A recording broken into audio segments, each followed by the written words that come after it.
szeretett volna öltözni fehérbe.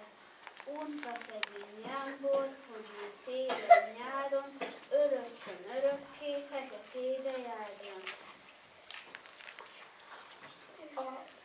Ahogy így bűnődik, áthegyen a csóka, arra-balla gépen csal a vér a róka. Attól kér tanácsot, mit kellene tenni, hófehér galambá, hogy kellene lenni. Nincsen annál könnyebb, neveti a róka, fürödj meg a hóba, te fekete csóka.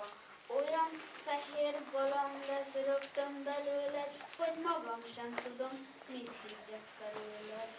Nagy eszű rókának szót fogad a csóka, nagy vígan leugrik, zárul a hóba. Az orra hegyese látszik ki belőle, kérd is a rókát, mit hisz most belőle. Azt hiszem galamb vagy, csípte meg a